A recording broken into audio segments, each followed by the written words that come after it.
बीमारू राज्य के लेवल को उखाड़ फेंक करके आज भारत के विकास के ग्रोथ इंजन के रूप में उत्तर प्रदेश को स्थापित करने में सफलता प्राप्त की है। 17 के पहले जो प्रदेश बॉटम 5 में था, आज वो प्रदेश देश के अंदर ज्यादातर स्कीम में नंबर 1 पर है, और जहां पर नंबर 1 पर नहीं, वहां टॉप 3 में उत्तर प्रदेश को कोई नहीं हटा सकता। मैं सबसे पहले एक निष्पक्ष और पारदर्शी भर्ती की प्रक्रिया के माध्यम से आप सभी के चयन के लिए आपको, आपके अभिभावकों को हृदय से बधाई देते हुए अधीनस्थ चयन आयोग को इस प्रक्रिया को पूरा करने के लिए हृदय से धन्यवाद भी देता हूं। प्रधानमंत्री मोदी जी ने देश के अंदर युवाओं को विकसित भारत के लक्ष्य को प्राप्त करने के लिए मिशन रोजगार के साथ अधिक से अधिक मात्रा में जोड़ने का जो संकल्प दिया है, हम सब उस संकल्प में सहभागी बन सकें, इसके लिए उत्तर प्रदेश के अंदर पिछले 8 वर्ष के दौरान 8.5 लाख से अधिक नौजवानों को हम लोगों ने सरकारी नौकरियां उपलब्ध करवाने में सफलता प्राप्त की है। आप देख रहे होंगे लगातार हर महीने कभी उत्तर प्रदेश लोक सेवा आयोग के माध्यम से, कभी अधीनस्थ सेवा चयन आयोग के माध्यम से, कभी शिक्षा आयोग के माध्यम से, कभी उत्तर प्रदेश पुलिस भर्ती बोर्ड के माध्यम से चयनित शिक्षकों के चयन की प्रक्रिया को सफलतापूर्वक या उनकी नियुक्ति की प्रक्रिया को सफलतापूर्वक संपन्न करने के उपरांत इस नियुक्ति पत्र के साथ हम सबको जुड़ने का अवसर प्राप्त होता है। और हमारा प्रयास होता है कि किसी भी नौजवान को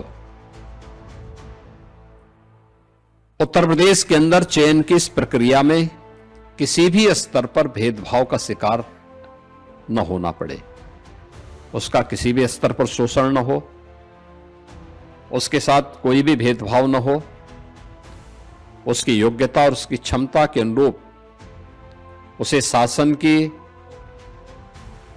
विभिन्न विभागों में कार्य करने का अवसर प्राप्त हो सके। इसके लिए इस निष्पक्ष प्रक्रिया को पिछले 8.5 वर्ष के अंदर उत्तर प्रदेश सरकार ने पूरी ईमानदारी और प्रतिबद्धता के साथ संपन्न करने में सफलता प्राप्त की है, और आज उसी का परिणाम है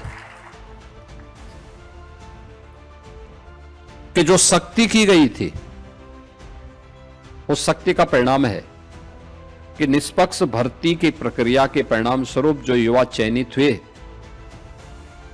उन्होंने भी पूरी ईमानदारी के साथ उत्तर प्रदेश सरकार का हिस्सा बनकर के अपनी प्रतिभा और अपनी ऊर्जा का लाभ उत्तर प्रदेश को दिया। आज परिणाम हमारे सामने है। आप में से ज्यादातर लोग इस बात को जानते हैं। आज से 8 वर्ष पहले आप में से ज्यादातर जो नवनियुक्त अनुदेशक हैं, वे अपने पॉलिटेक्निक में या स्कूली जीवन में रहे होंगे,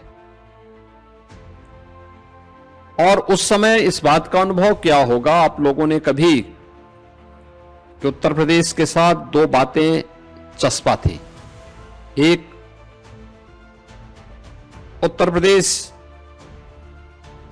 का नौजवान या उत्तर प्रदेश का कोई नागरिक उत्तर प्रदेश के बाहर जाता था तो उसके सामने एक पहचान की संकट खड़ी होती थी।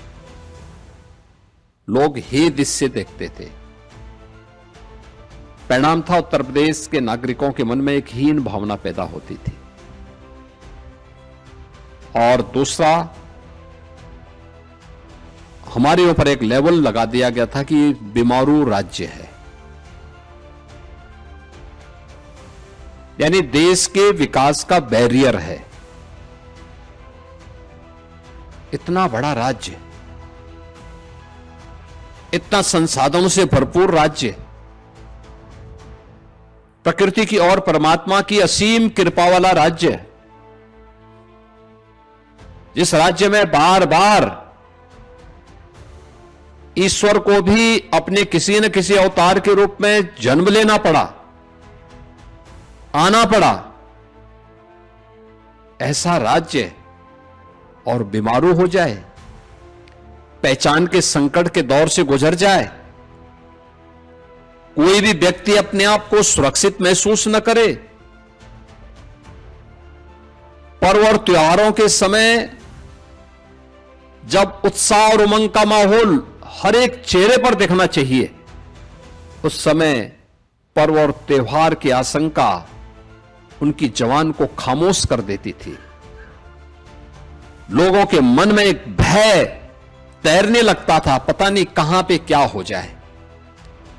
उस राज्य में पिछले 8 वर्ष के अंदर हम लोगों ने 7वीं 8वीं अर्थव्यवस्था से आज उत्तर प्रदेश की इस यात्रा को शानदार तरीके से आगे बढ़ाते हुए देश की नंबर 2 की अर्थव्यवस्था बनने में सफलता प्राप्त की। बीमारू राज्य के लेवल को उखाड़ फेंक करके आज भारत के विकास के ग्रोथ इंजन के रूप में उत्तर प्रदेश को स्थापित करने में सफलता प्राप्त की है। और ये तब हुआ है जब उत्तर प्रदेश के 25 करोड़ की आबादी ने उत्तर प्रदेश सरकार से जुड़े हुए सभी अधिकारी कर्मचारियों ने, हर स्तर के नागरिक ने, और जनप्रतिनिधि ग्राम पंचायत का हो, क्षेत्र पंचायत का हो, जिला पंचायत का हो, नगर निकाय का हो, मान्य विधायक हो, मान्य सांसद हो, शासन के मंत्री हो और डबल इंजन की सरकार हो, इन सब ने जब मिलकर के प्रयास किया तब ये परिणाम हमारे सामने आए। आज उत्तर प्रदेश देश के अंदर सबसे तेज गति से अग्रसर प्रदेशों में गिना जाता है। सबसे तेज गति से विकास की दर उत्तर प्रदेश की देश के अंदर सब सर्वाधिक है।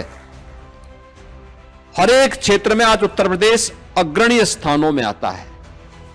17 के पहले जो प्रदेश बॉटम 5 में था, आज वो प्रदेश देश के अंदर ज्यादातर स्कीम में नंबर 1 पर है, और जहां पर नंबर 1 पर नहीं, वहां टॉप 3 में उत्तर प्रदेश को कोई नहीं हटा सकता। वहां पे उत्तर प्रदेश ने यह अपनी गति को इस रूप में प्रगति की तरफ आगे बढ़ाने में सफलता प्राप्त की। और ये तब जब हम लोगों ने उत्तर प्रदेश के नौजवानों के लिए एक बहुत साफ सुथरा मंच दिया। आप में से जितने भी 1510 अनुदेशक चयनित हुए हैं, किसी को भी कहीं से सिफारिश कराने की नौबत नहीं आई होगी। किसी को पता ही भी नहीं रहा होगा कि उसका चयन होगा नहीं होगा। जिसने तैयारी की होगी उसका चयन हुआ है, जिसने नहीं की होगी तैयारी करेगा, फिर आने वाले समय में होगा।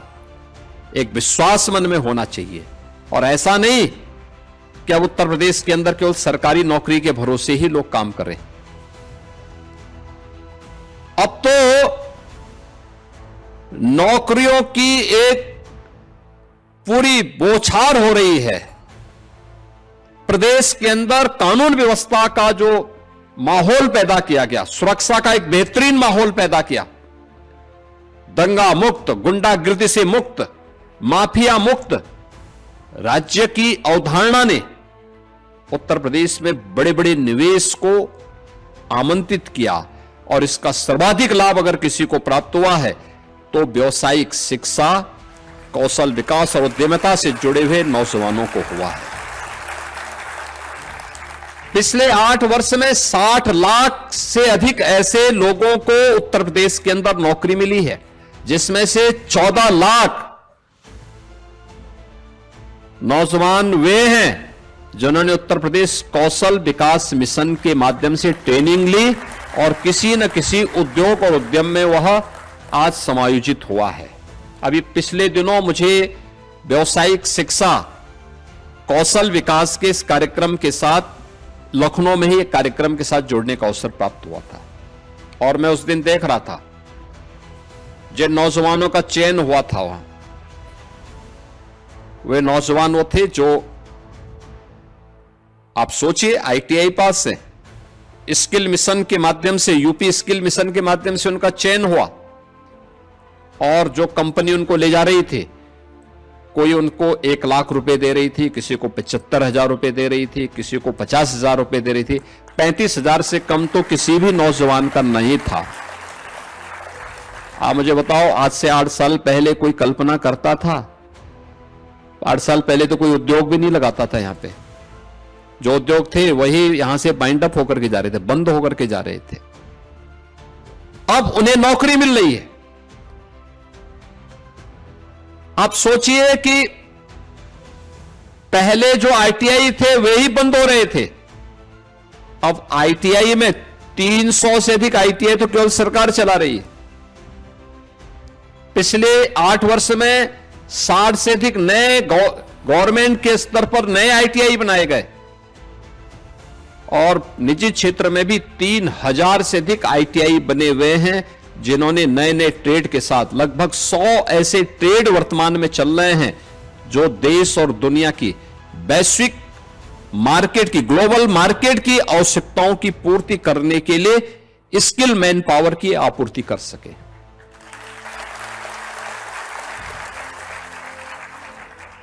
अगर हमारे यहां इलेक्ट्रीशियन और प्लम्बरिंग का ट्रेड है तो आर्टिफिशियल का भी है, रोबोटिक का भी है और ड्रोन टेक्नोलॉजी का भी है।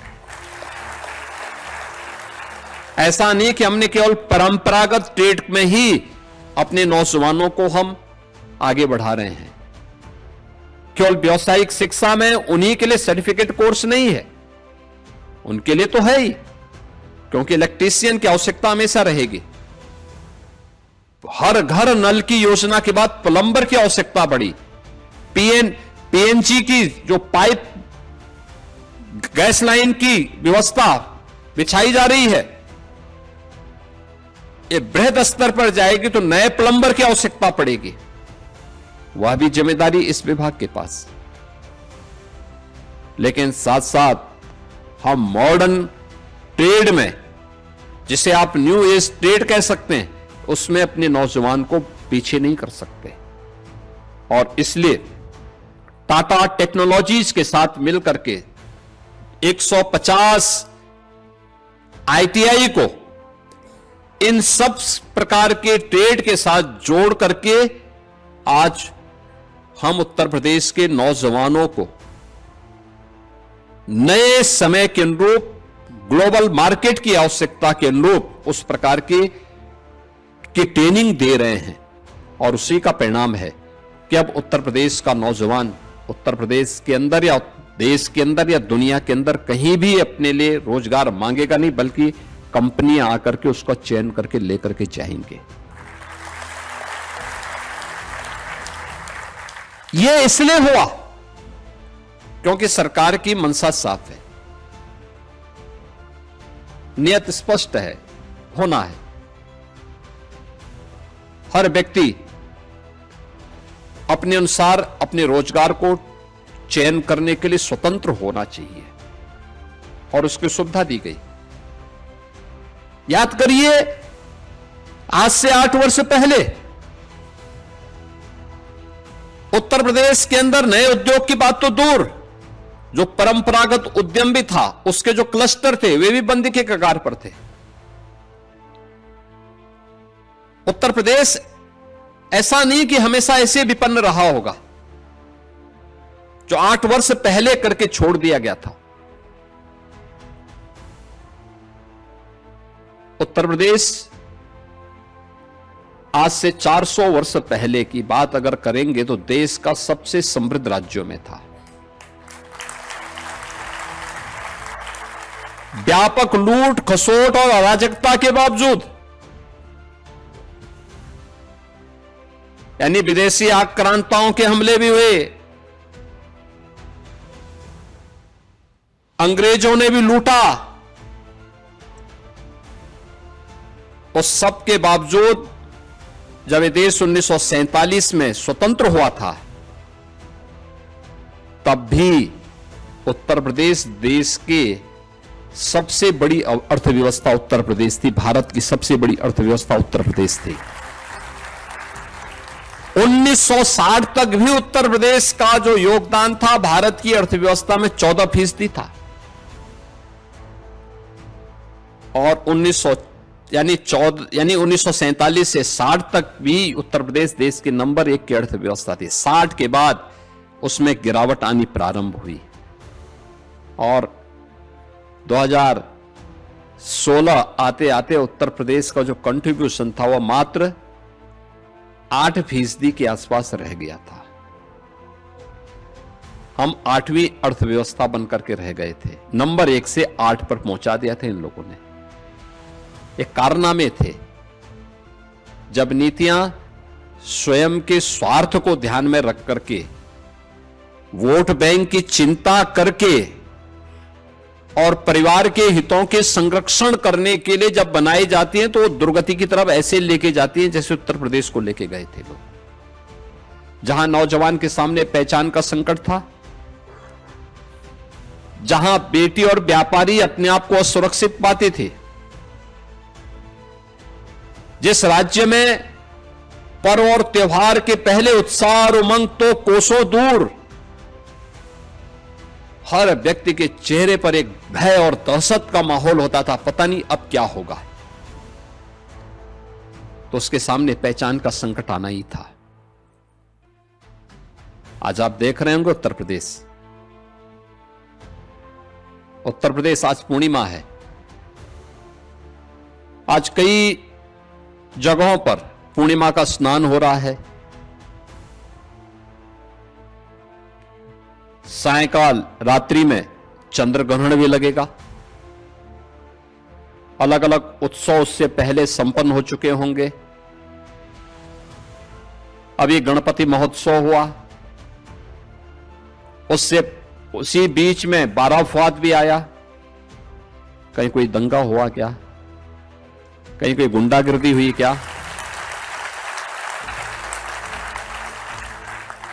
आज लाखों की संख्या में लोग स्नान कर रहे हैं। अयोध्या में, काशी में, प्रयागराज में, गढ़मुक्तेश्वर में और भी अन्य महत्वपूर्ण तीर्थों पर कहीं कोई दिक्कत नहीं।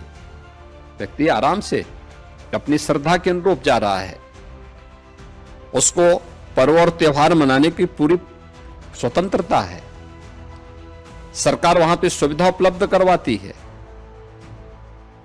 लेकिन क्या 8 वर्ष पहले क्या संभव था? क्या 8 वर्ष पहले इस प्रकार की नियुक्ति पत्र वितरण के इवेंट हो पाते थे क्या? वे कर ही नहीं सकते थे। क्योंकि करते कैसे? एक तो भर्ती की प्रक्रिया ही पूरी नहीं हो पाती थी, क्योंकि हर भर्ती की प्रक्रिया में कोई ना कोई ऐसा लकुना लग जाता था कि उसको माननीय न्यायालय के द्वारा रोक लगा दी जाती थी। इतना पैसा ले लिया जाता था कि वह किसी भी अभ्यर्थी से आंख से आंख मिलाकर के बात करने की स्थिति में नहीं होते थे। क्या पुलिस की भर्ती हो, क्या शिक्षकों की भर्ती हो, क्या अनुदेशकों की भर्ती हो और क्या किसी अन्य विभाग की भर्ती हो। क्योंकि जब व्यक्ति बेईमानी और भ्रष्टाचार का सहारा लेता है तो उसका नैतिक पतन हो चुका होता है। वह फिर चेहरा उठाकर के बात करने की स्थिति में नहीं होता। और कमोबेश यही स्थिति 2016 के पहले सरकार ने कर दी थी। उस समय सरकार में बैठे हुए लोगों ने कर दी थी। परिणाम था उत्तर प्रदेश का नौजवान हताशा और निराशा के दौर से गुजर रहा था। जब नौजवान हताश और निराश होगा तो अर्थव्यवस्था को तो बैठना ही बैठना है, अर्थव्यवस्था तो नीचे गिरेगी ही गिरेगी। और यही होता था पिछले 8-8.5 वर्ष के अंदर, जब सामूहिक रूप से प्रयास हुआ। आज परिणाम है कि नौकरी सरकारी क्षेत्र में भी है, निजी क्षेत्र में भी है, स्वयं का रोजगार भी है, और बड़े बड़े रोजगार मेले लग करके वहां पर लोगों के लिए कहा जाता है कि भाई आप भी अपने अनुसार चयन करिए, आप कहां जाना चाहते हैं। स्वयं का स्टार्टअप स्थापित करना है, स्वयं का उद्यम स्थापित करना है, उसके लिए भी स्कीम है। हमने युवा उद्यमी स्कीम भी एक लागू की है अभी, और युवा उद्यमी स्कीम के माध्यम से हम लोगों ने व्यवस्था की, कोई युवा अपना स्वयं का रोजगार स्थापित करना चाहता है, पहले चरण में 5 लाख तक का ऋण उस युवा को, 21 वर्ष से 40 वर्ष का जो युवा होगा, हम उसको ब्याज मुक्त और गारंटी मुक्त ऋण देंगे, और मार्जिन मनी भी 10% तक देंगे। आप अनुमान करिए, जनवरी में हमने प्रारंभ की स्कीम, अब तक 70,000 से अधिक युवा इस स्कीम के अंदर आच्छादित हो चुका है, वो ले चुका है लोन, काम अपना शुरू कर दिया है। हर वर्ष 1 लाख युवा को हम इस स्कीम के साथ जोड़ने वाले हैं।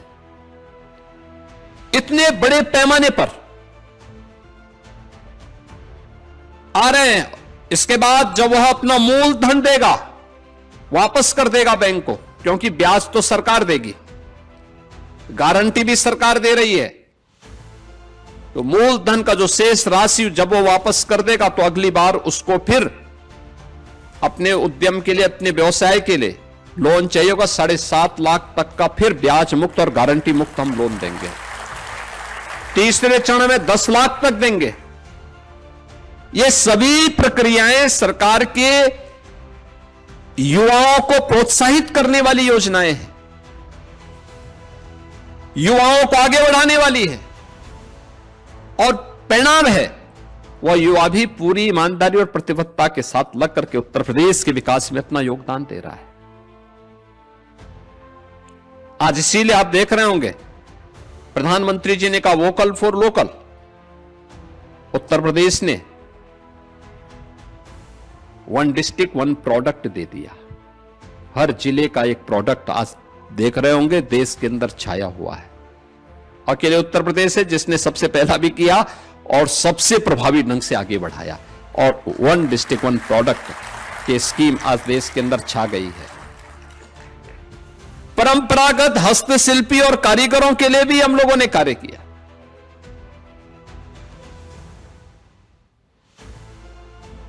हस्तशिल्पी और कारीगर,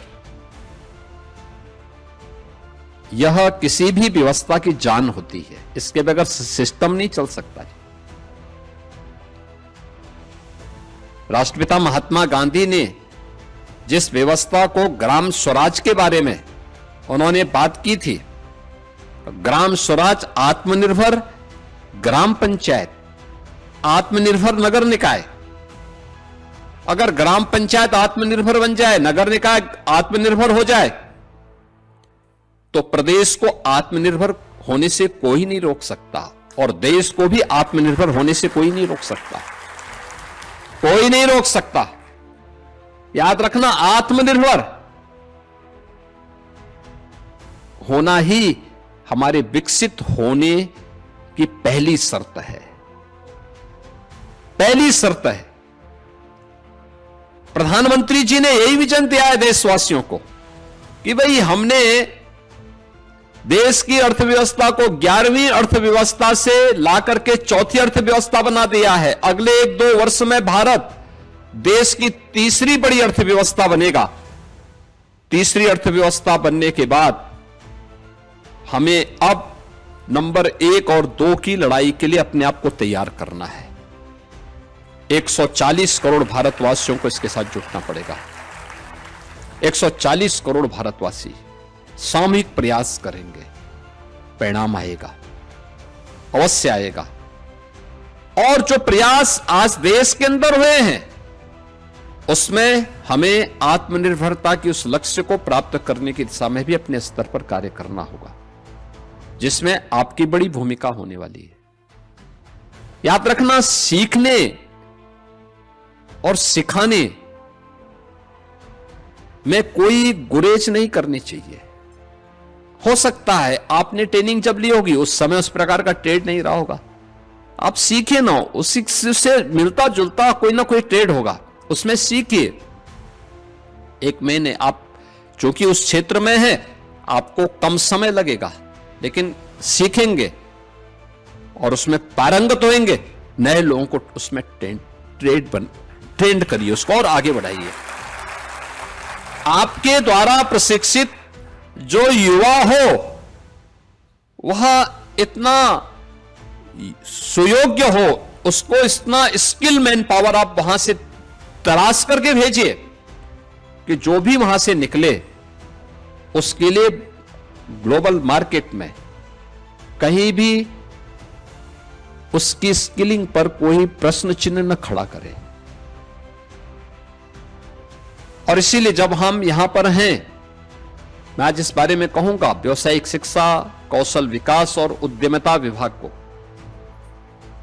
कि हमारे जो रोजगार मेले लगते हैं वह केवल विभाग अकेले न लगाएं, एमएसएमई विभाग को भी अपने साथ जोड़ें, सूक्ष्म लघु मध्यम उद्यम विभाग को अपने साथ जोड़ें, श्रम और सेवायोजन विभाग को भी अपने साथ जोड़ें।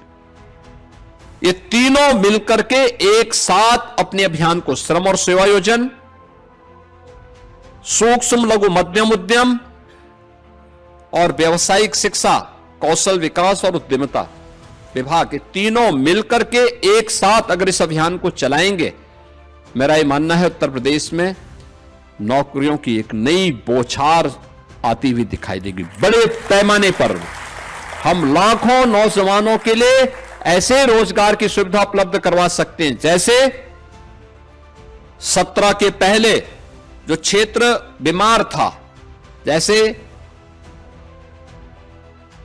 परंपरागत उद्यम हर जिले में थे, बंद थे, हताशा थी, निराशा थी, सरकार ने थोड़ा सा उसको जोड़ा, आपस में थोड़ा सपोर्ट किया, एग्जीबिशन लगाए, उनको डिजाइन दी, ट्रेनिंग दी, मार्केट की व्यवस्था के साथ उन्हें लिंक किया। 2 करोड़ लोगों को उसमें सीधे सीधे रोजगार प्राप्त हुआ, 2 करोड़ लोगों को। आप सोचो, उत्तर प्रदेश, आज उत्तर प्रदेश में 96 लाख एमएसएमई यूनिट हैं, 96 लाख। और समय पर उठाए गए कदम का परिणाम क्या होता है? यह संकट का साथी होता है। समय पे कदम उठाए गए थे, जब कोविड आया और उत्तर प्रदेश का कामगार और श्रमिक जो अन्य राज्यों में काम कर रहा था, जब वहां से वह पलायन करने के लिए मजबूर हुआ, तो उत्तर प्रदेश में हमने इन 40 लाख कामगार और श्रमिकों को इन्हीं एमएसएमई यूनिट में ही समायोजित किया था कि भाई आप एक एक 2-2 लोगों को अपने हाथ जोड़ो, और सभी लोगों ने अपने हाथ जोड़ा था। परिणाम था, हमारे यहां कोई भी व्यक्ति खाली हाथ नहीं रहा, कोई व्यक्ति खाली हाथ नहीं रहा। ऐसे ही सुरक्षा का बेहतर माहौल दिया गया। परिणाम क्या है? यहां पे निवेश आया, 15 लाख करोड़ रुपए से अधिक के निवेश को जमीनी धरातल पर उतारने में सफलता प्राप्त हुई, तो 60 लाख से अधिक नौजवानों के लिए नौकरी और रोजगार की सुविधा प्राप्त भी हुई। और सरकारी नौकरी अलग है, सरकारी नौकरियों ने भी एक नई गति दी है। आज पीईटी की जो परीक्षा है आज भी चल रही है, कल भी थी, आज भी है। 25 लाख नौजवान उसमें बैठ रहे हैं। इन 25 लाख नौजवानों के लिए हमें नौकरी की व्यवस्था करनी है अलग अलग सेक्टर में, और मैं मानता हूं उत्तर प्रदेश इसको दे सकता है। उत्तर प्रदेश में संभावना है, अलग अलग सेक्टर में हम इन्हें उपलब्ध करवा सकते हैं। कोई सरकारी नौकरी पाएगा, कोई निजी क्षेत्र में नौकरी पाएगा, कोई एमएसएमई सेक्टर में पाएगा, और कोई स्वयं का उद्यम स्थापित करेगा। उसकी उस स्केल को, जो 25 लाख का स्केल दिखाई देता ना, इस स्केल को स्किलिंग के साथ अगर हम जोड़ देंगे तो उसके हाथ को कार्य ही कार्य मिलेगा और उस कोई भी बेरोजगार नहीं होगा, ये मेरा पूरा विश्वास है। आज के इस अवसर पर आपको कार्य मिला है, एक नियुक्ति पत्र प्राप्त हो रहा है। इस नियुक्ति पत्र के अवसर पर मैं आपसे यही कहना चाहूंगा कि आपने आवेदन करने से लेकर के आज नियुक्ति पत्र वितरण तक कोई भी किसी भी स्तर पर आपको सिफारिश नहीं करनी पड़ी, कोई लेन देन नहीं हुआ किसी भी स्तर पर। तो आपको भी इस बात को ध्यान में रखना होगा। ये 1510 लोगों को एक साथ नियुक्ति पत्र केवल व्यावसायिक शिक्षा विभाग में एक साथ मिल रहा है इस समय। याद करिए, बहुत बड़ी संख्या है ये, और ये एक साथ मिल रहा है बिना किसी सिफारिश के, बिना किसी लेन देन के। तो सरकार भी आपसे यह अपेक्षा रखती है कि आप भी जब अपने अपने आईटीआई में जाएंगे तो इसी प्रतिबद्धता के साथ, ईमानदारी के साथ, जिन छात्रों को आप वहां पे एक इंस्ट्रक्टर के रूप में वहां पर गाइड करेंगे, उसमें जितना बेहतरीन हो सकता है उतना करने के लिए, उतना बेहतरीन प्रदर्शन करने के लिए आप वहां पर उस आईटीआई को एक नए मंच के रूप में, स्किलिंग के एक नए मंच के रूप में स्थापित करने में आगे बढ़ाएंगे, ये उम्मीद सरकार करती है। इसके लिए आपके लिए कोई टाइम बाउंड नहीं होना चाहिए। होता है क्या, सरकारी नौकरी एक बार प्राप्त कर लिए तो लोग फिर बोलने लगते हैं अरे साहब अब तो हो गया, अब वो समय देखने लगता है, टाइम पास करता है। टाइम पास करने से हो सकता है कि आप तत्काल अपने मन को संतुष्ट कर लेते होंगे, लेकिन वह समय किसी न किसी काल से जुड़ा होता है। वह काल फिर कभी माफ नहीं करता है, कभी नहीं। हमें याद करना होगा, ईमानदारी के साथ किए गए प्रयास का परिणाम अवश्य आएगा और उस अवश्य परिणाम को हमें लेकर के रहना है। आज के इस अवसर पर मैं प्रदेश भर के 1510 चयनित नवनियुक्त अनुदेशकों को नियुक्ति पत्र प्राप्त होने पर उन सबको, उनके अभिभावकों को एक बार फिर से बधाई देता हूं। अधीनस्थ सेवा चयन आयोग को इस नियुक्ति की प्रक्रिया को संपन्न करने के लिए धन्यवाद देता हूं और विश्वास करता हूं कि व्यावसायिक शिक्षा को और बेहतर बनाने में इसको आगे बढ़ाएंगे।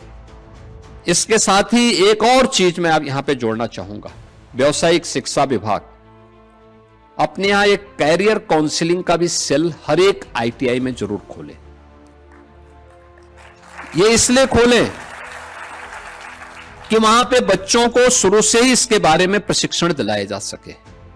और कुछ क्षेत्रों में हमें देखना चाहिए प्रदेश के अंदर अलग अलग इंडस्ट्री की डिमांड क्या है, मार्केट की डिमांड क्या है।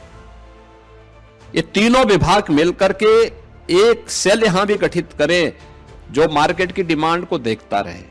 विभिन्न जो भी एम्बेसीज हैं उनके साथ संवाद बनाएं, दुनिया में क्या है, देश के अलग अलग राज्यों में कैसी मैन पावर चाहिए, यानी राज्य में, देश में और दुनिया में। फिर उसी अनुसार उन्हें यहां पर लैंग्वेज का भी अभ्यास कराना, उस प्रकार के ट्रेड को विकसित करके उस प्रकार के स्किल मैन पावर को भी उपलब्ध करवाने का कार्य कर पाएंगे तो उत्तर प्रदेश विकसित भारत की परिकल्पना को साकार करने में उस भूमिका को 2047 के पहले पहले उत्तर प्रदेश भी एक विकसित उत्तर प्रदेश के रूप में अपने आप को स्थापित करने के प्रधानमंत्री जी के विजन को आगे बढ़ाने में सफल हो पाएगा। आज के इस अवसर पर मैं आप सबको एक बार फिर से हृदय से बधाई देता हूं। धन्यवाद। जय हिंद।